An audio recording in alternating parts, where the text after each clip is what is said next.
Now, marketing is very comprehensive. It covers a lot of ground. That's why sometimes I think that business success and marketing failure are mutually exclusive. Marinate on that for a minute. I think I got them right. In other words, you can't. It's hard to be successful in business if you're failing at marketing because marketing includes so many aspects of your business that it takes in order to succeed. Now, we put websites as part of that marketing patchwork, that marketing quilt. It's one of your distribution channels, it's one of your marketing channels, it's one of your locations, it helps your brand. And so people have often asked me, I mean, as recently as this week, they're like, I don't really need a website because all my sales come from word of mouth. I don't really need a website. I got this Facebook page. I don't need a website. I'm part of this affiliate program and they provided a website. I don't need a website. I'm a radio host and the station that I host, they provide a website for me. As nice or as compelling as each one of those reasons may be, they still do not justify your reason for not owning your own website. Ownership is the operative word. Yeah, I work with many celebrities. I mean, that company they work for give them the best website that money could buy. But I tell them to look, you're not going to work there forever. They could throw you out there tomorrow. Your rating could drop. And when you go, your website goes with you. Now what you going to do? You got to start over, right? Don't let anybody have that kind of control over you. I don't care who you are, how much money they're paying you. And I know that because I work with some very important people who have that exact same scenario. I was one of them. Yeah. So I know the importance of having your own, like anything, ownership. You want it to be yours. And the very minimum, you must own your own domain name. So what I'm going to do is cover some website fundamentals today, because I am by nature a foundationalist.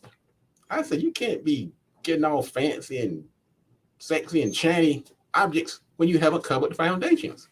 So I'm going to cover some foundations, and also I'm going to give you, towards the end, give you some quick tips on how you can use the internet and your website to make this money. This money is out here, and people are making it. Because how do I know? I'm not just the guy that steps up here in a nice suit every Friday. When this show goes off and the lights goes down, I'm taking this jacket off and I'm getting to work. I mean, before I jumped in front of the camera this morning, I was already on the phone. I'm helping people with their websites, their marketing, their brand, their literature, their logos, and so forth. And so that's what makes me qualified to talk on these topics, because I do it. There are a lot of folks out here that talk, and I'm not mad at them. I mean, they're doing what they got to do. I do this stuff every day. And I don't mean just Monday through Friday. I'm not proud of that part of it now. But anyway, let's talk about some of the foundational things of website ownership. Number one is your domain name. Boy, I tell you, this domain name thing is kind of tricky now because all the good names are gone. So you got to make a decision. I just talked to somebody the other day. He called me. Look, they had like a daycare center or something. They said, we want you to build us be our marketing guy. And of course, I'm going down to check. There's some things to talk about, and that they may need some help. And their domain name was this long. I mean, I'm not sure how it would even fit on a business card. Now, I'm not saying get rid of that if that's the name of your company, but you may need to get something shorter for things like your email account and other things like that, even just to drive traffic. So you got to give some thought to that domain. Also, .com is still the waterfront property when it comes to domain ownership. And don't you ever start a company and buy a domain in the .net, .biz, .info if the company that has the .com is your competitor. Man, you're giving them a gift, a treat. You just made, man, they can close up, they can save all their marketing money going forward because you're going to do their marketing for them. Those are some tips, folks, on domain ownership. Where you can get a domain, you go to Gatewood.biz, you get a domain for $9.99. And these domains the prices are all over the place. Some places are still charging $39 I don't know how to get away with it. When Gatewood.biz, you can get a domain name for $9.99. And Dr. Miles, thank you for tuning in. Now, that's your domain. Now, you have to have a host. It's one of those things that people just don't get. So I talk about this when I'm onboarding you. I have to explain how this whole web thing works. You need a domain name and you need a host. A host is like where your website files are stored. Your website is a compilation of files. Video files, HTML files, PHP files, image files, content files, and well, those files have to go somewhere. And then they're connected to your host through your IP address. And so you can have your domain in one place and you can have your host somewhere else. And through the DNS system, the domain name system, they're connected. But you have to put those files somewhere. You can build a website on your computer, but until it gets up in the cloud and there's somebody's server that's connected to the internet, it's going nowhere. Now, many people buy more hosting than they need, and it's not a big difference. So I want you to be nickel and diming over it, but a website is going to be about 260 megabytes on the average. And unless you have one of these really, really powerful websites, and I've seen them go up into the gigabytes. But most of the time, you end up paying for more hosting than you need. But that's okay, because I would say start out modestly, and you can always upgrade. Most host service will allow you to upgrade without any interruption of your website. Now, design, that's usually where the money comes in. That's where you have to spend a little money. Now, there's certain, before I even get to the design part, there's certain industries where it's better to just go ahead and buy the industry website. If you're doing real estate, you're going to waste your time trying to get a regular person to build you a website from scratch. It's really literally reinventing the wheel. So these companies like KW and Century 21, all of them, they usually have like a platform. And so, but you can help them make that website more appealing. I'm talking about as a web designer, you can help them make it more appealing. You can help them with the call to action, help them organize their content and so forth. But as far as redesigning it, that's a waste of money. Don't even bother. Real estate, travel, automotive, restaurant delivery, music, internet services, don't reinvent the wheel. Now, but sometimes you have to go ahead and get yourself your own custom built website. Now, right now, WordPress is the predominant platform, and probably accounts for about 60% of all the CMS systems out here. There are other things like Wix and Weebly and who knows what else. But WordPress right now is where the action is. And because they have more people writing apps and things like that, they are still the predominant CMS system. Also, keep in mind that about 70% of the traffic to the internet now, to websites, go through mobile devices. So make sure that your website is mobile friendly. In the old days, that was more of a problem than it is right now, because most of the CMS platforms, they build their websites on a mobile friendly platform, whether it's Wix, Weebly, WordPress, or whomever. Now, your website, you can have a static website or you can have a dynamic website. Static just simply means it's almost like an electronic brochure. It's got a homepage, about us, services, clients, contact us, and that's about it. And that's fine. Some people, that's all they need because they're just starting out. Sometimes for budgetary reasons, sometimes they're still growing, they're trying to decide this, that, and the other. That's a good place to start, but you want to cover those basic informational pages, homepage, about, services, testimonies, and things like that. Make sure your homepage is has a lot of call to action and testimonies and things like that. And then you have the other pages. Then you may want to upgrade it and get a more dynamic website with some more features. And that's where most people are right now. Most people don't want the static website. Even if sometimes you're calling me, they're trying to get a website. Hey, look, I just need something basic until you start building it. Then they go look at their competition website, or they call their friends, they show it to their girlfriend, their boos, their brothers, and hey, why that website doesn't have anything moving around on it? Where's the form? Why can't I join? Why can't I pay money? Well, so that's why when you're talking to a web designer, you want to get some type of dialogue going before you start on that project, because I would say in about over 70% of the cases, by the time you finish that website, you're going to think of something that you want on it that you didn't think about initially because you were trying to save money. Certain things that you can put on your website that are dynamic, e-commerce, that's the big one. if you want to sell product or take money, that's a standard right now. I would say if you don't have that on your feature on your website, you're almost wasting your time. If they can't go to that website and pay you, what good is it? So at the very minimum, you need that particular feature as part of your website functionality. Things like video players, photo galleries, memberships, appointment calendars, all of those things can be added to your website. And a lot of them right now, once again, not reinventing the wheel, they're added through third-party apps, either through a short code or API, which is application programming interface. So you don't have to reinvent the wheel. And if some designer or web designer said, look, let me create you this nice appointment calendar, or let me create this heads over heels photo gallery, yada, yada, yada. If you have that kind of money and you want that type of customization, which I don't think you do, particularly if you're starting out and you're trying to save money and grow your business, just do an integration, do an API, do a short code. Calendly, for instance, probably one of the best appointment calendars out here. One I use on my website. Go in there, sign up for a free account, and you add the link to your website. Same thing with PayPal. PayPal is an application. Get the code. You can do API. If you're doing like PayPal Pro, where you start paying $30 a month, or you can do the PayPal Basic, where the transaction goes over to PayPal. They finish the transaction on PayPal. Now, when you get this website, you got to drive traffic to it. Oh boy, that's where it gets a little dicey, and you got to start digging in your pocket just a little bit. Nothing's free. If the product is free, the service is you.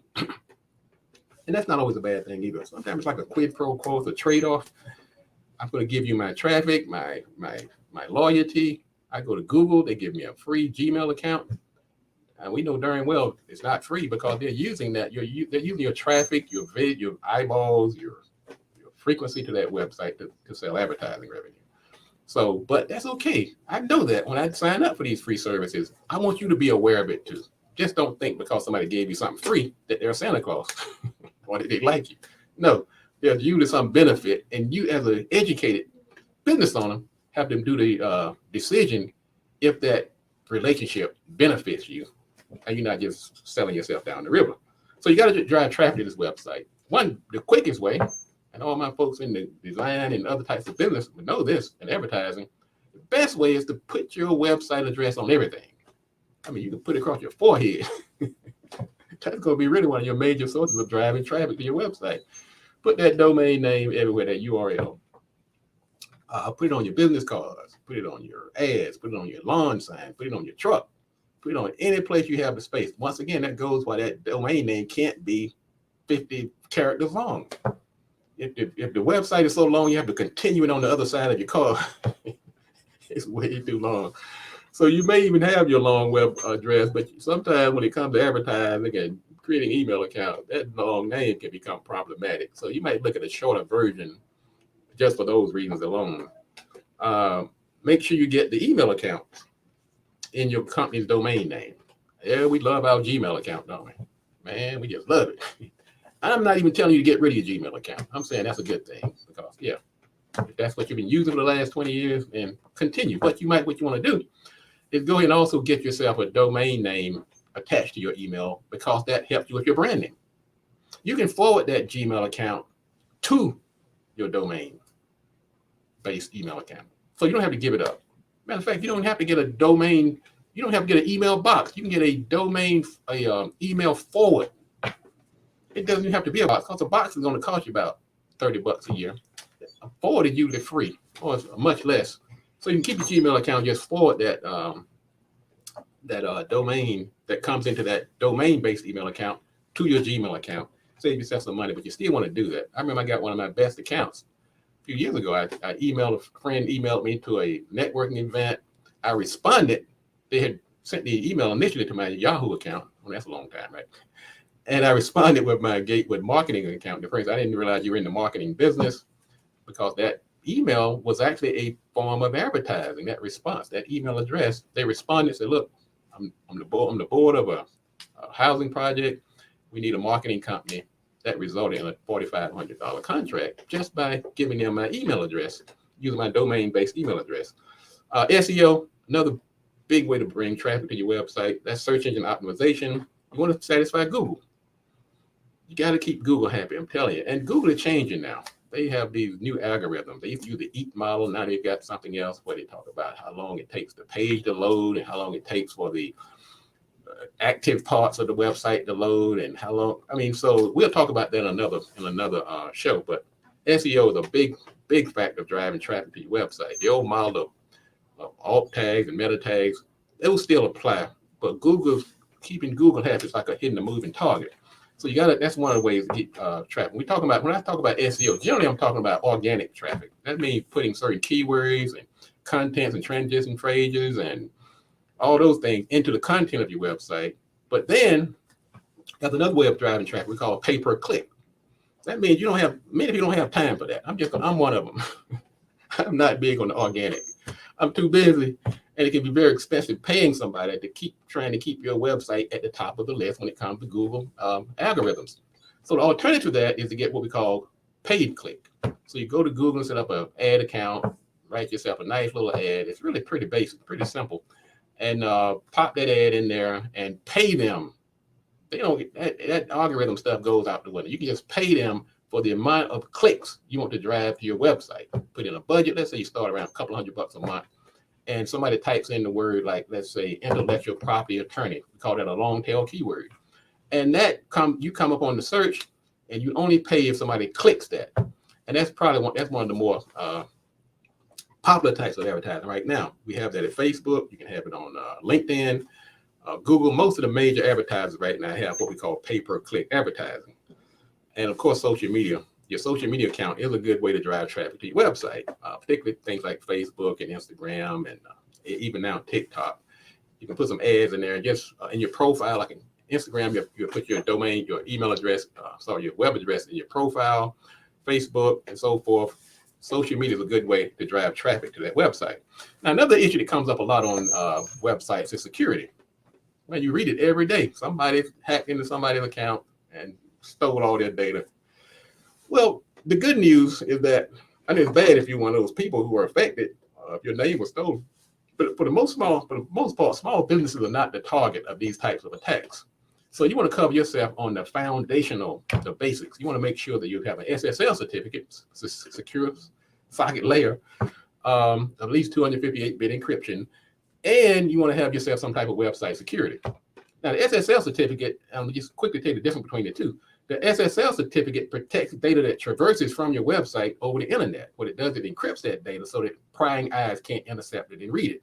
That's why it's an SSL certificate, but it does not protect the website itself. So that's kind of a bit of confusion that people have about the difference. If I have an SSL certificate, why do I need website security? Because the SSL certificate protects information that travels over the internet, protects it from prying eyes, and it becomes unencrypted when it gets on the other side.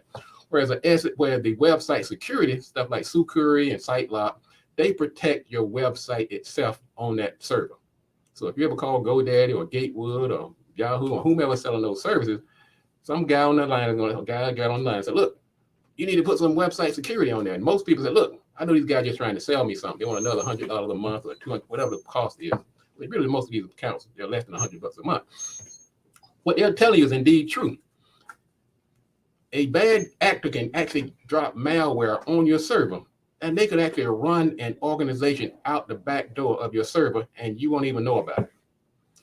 Usually, you don't know until one of the browsers like Google or somebody, that red screen pops up and say, look, your website has been hacked or it's got some type of malware on it. All of a sudden, your traffic, your customers calling you, they're confused. And the worst case scenario, sometimes you don't even know what's going on. They're infecting the websites of your customers and browsers and so forth. So what you want to do, there's two things, basic things, foundational things you want to do to your website. Get your SSL certificate and get you one of those platforms that protect the server. Three of the most popular ones are WordFence, Sucuri, SiteLock, something like that. And like I said, it's going to cost you about $60 a year. Same thing with the SSL certificate, about between $50, $70 a year. It's worth it, ladies and gentlemen. It's worth it. Now, as we wrap things up here, I'm going to quickly talk about some ways you can make money on the internet. And we're doing this every day for somebody. Right now, we have a lot of things going on with people who have decided to invest in the internet as one of their locations, part of that four P's of marketing, which is products. And it's also a place for distribution channels. Now, first of all, I said, let's talk about making money. The first thing I want you to do, I talked about earlier, accept general payments on your website. You can put a big PayPal button, a Square button, a Venmo, Cash App, whatever. You go to Gatewood Marketing, we have a whole page dedicated to the type of ways you can actually pay us. And the good thing about it, it did not require us to be programmers. All of these companies provide like either an embed code or an API. You go to PayPal, set up your account, go to Square Up, set up your account. They will give you the code to put on your website. Somebody goes to your website, either through a QR code, a scan, or push of a button. You can take that money. It's not that complicated, okay? You can also sell products, shirts, books, you name it. If you have a product that can be sold over the internet, get it on your website. And sometimes we haven't even explored the possibilities. We think that it can't be sold when indeed it can be sold. Sometimes the revving up might require some investment in packaging. You got to take it down to the post office and get it weighed, what the postage is going to be, but it can be done. So that's another way to make passive income, money while you sleep. Subscriptions. Everything now is almost a subscription. people don't sell individual things anymore, it seems like. And subscriptions simply mean they take the money out every month. It could be for a type of service, a consulting service, it could be like a group. A lot of the fitness trainers that we work with now, they have subscription services. Some people have meal plans or subscription. And the beauty of a subscription is that money comes out every month. Sometimes it can be people eventually have cut it off because they realize they're not using it. But you can make a lot of money until they reach that point. This is something that's been very popular. Really, a lot of my clients, we're working with a lot of companies right now doing online classes. Man, I'm telling you, that's like printing money. We have a few therapists, we have a few attorneys, we have a few CPA firms, but we actually created their classes online. And the beauty of that is once you make that investment, now it's not cheap. It's not cheap to do it. But once again, it's all relative. Do you want to be out here slaving and striving and sweating and busting your behind day in and day out? Or do you want to be home, laying up in the bed, open up your computer in the morning, realize you made $500-$600? And that's what these online classes have allowed people to do. You can charge in there from $25 up to a couple of $100 a class, and you're home sleep because you've taken your life's work, you put it into some type of online format. We take one of these popular platforms, Teachable, Thinkific, and so forth. We integrate it, brand it, put it on there. You're not reinventing the wheel, and then you're off and running. That is how a lot of folks that we're working with right now are making money. Also, things like downloads and podcasts. Once again, website can do that for you. Sometimes it's an integration or an API or a short code that does the work. If you're some type of consultant, whether an attorney, CPA, guy like myself, marketing, set yourself up a Zoom consultation. You can integrate Zoom. I talked about Calendly earlier. I like Calendly because Calendly, like I say, man, they got it all figured out. They have the Zoom already set up. You go to put the code on your website, they click the button, and it automatically emails the client or the potential client or the person you're going to be consulting with. It sends them the Zoom link. You don't have to do anything. And you get an email. It goes into your folder. Now you know exactly when that consultation is going to take place, and you can actually add a payment to it. I think that's on the paid version of Calendly. They have a free version, but if you're going to start collecting money, I think it's like $15 a month. And also, if you're a nonprofit, man, put that button all over the place. Put it in the header, put it in the footer, do a donation page, and start collecting that money. So that's going to wrap up the show for today. This is the Marketing Pulpit. I'm Robert Gatewood, your host. If you have a website, let's make that website pay for itself. Now, I say there's 3 phases in a website ownership. First of all, you pay for the website. You got to pay for the hosting. You got to pay for the domain. You got to pay somebody to design it. The second phase, that website pays for itself. That's the very minimum. Get that website to at least cover those annual expenses. Right now, it costs about $250 to $300 to maintain a website. That's between your hosting, your domain, security, and so forth. It's going to cost about $300 a year, between $250 $300 a year. You should make at least that so that website is not an expense. And then that website starts to pay you through those classes and downloads and consultations and so forth. And that's when that website becomes an asset and not a liability. If you need help with that, contact my company, Gatewood Marketing and Web. You can go to my website right now, gatewoodmarketing.com, and set up a free Zoom consultation.